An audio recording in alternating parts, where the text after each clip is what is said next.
Do you feel like your career is plateauing despite doing everything right? You think you're taking the right steps, but no one's noticing? In the next few minutes, I'm going to reveal the untold truths about climbing the corporate ladder and how you can take full control of your growth.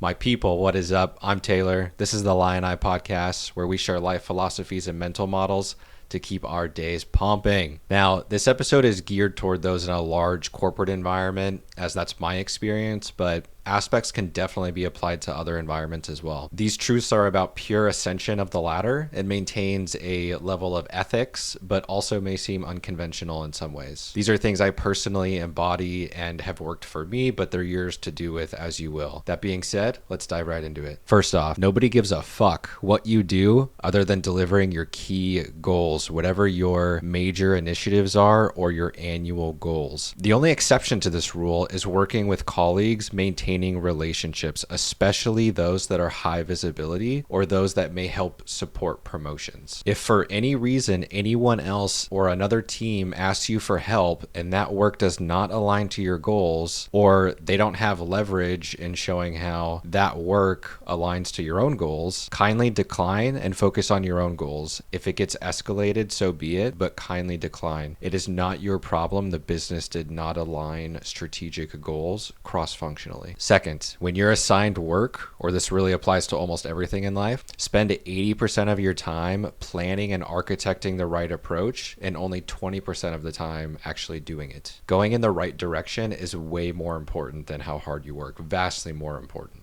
Never forget that. As you do begin working on it, do the bare minimum and frequently check in with your manager, skip level, or other stakeholders on how it's coming together. What you think you're building in the end doesn't matter. In the end, decisions are cascaded up the hierarchy, so you want to align the outcomes to your audience. And if your audience is above your management, they will know what the audience is looking for better than you will. So continue to calibrate with them. And lastly, get to know your manager well enough so that when they ask you to do something, you know when they'll likely never follow up on that again, or when you can push back and manage up. Don't be afraid to wait and see what happens also after they ask you to do something. If the deadline is far off and you know something else may impact its necessity, you can just delay it and check back in later. The principles in this section will save you a lot of time and wasted effort. Thirdly, when you are considering a new position or leaving a current one, focus your attention on management first, then defined leadership, and lastly, the team, in that order. Management is the most important because if you don't have a good manager, your life will be hell. If you have a good manager, but the leadership strategy is lacking, if you have a good manager and a good leadership strategy, then even if your team is bad, you'll be so focused on pumping out your work and having a good work-life balance that it might not impact you that much. In this section, I want to lastly say a few hallmarks of a good manager. Number one, they should have a backbone and discuss what's needed with their management and leadership, because sometimes they need to fight for you and your team. Second, they should give you almost complete autonomy, meaning you're free to execute your work and decisions how you see best fit. And three, they should provide mentorship on skills you desire to learn and feedback you need on your work, right? Good managers help their direct reports get promoted, so they should be providing you the resources, projects, and training that propel your career forward. And this last point, and this one might be controversial, don't get promoted until you're highly efficient in your role. If you work extremely hard and try to ascend too quickly, it'll be quite tough to throttle back that intense output because you'll constantly be in a state of needing to be a high performer because you're past your experience level in terms of efficiency. We all acquire skills and the ability to do things faster and faster as we learn, right? So if you allow your skill set to pass your role requirements, not only will you be an outperformer in your role and look really good, but you'll also become more efficient than the required 40-hour work week and be able to enjoy a better work-life balance or have more side pursuits or hobbies or time for your family. Now, what do you think about these points I've made? What aspects do you need to work on for your career? And perhaps most important, in my opinion, are you spending enough time focusing on architecting and planning instead of doing? I don't hear that too often. So I want to hear about it. Let me know what you think. Put it in the comments below,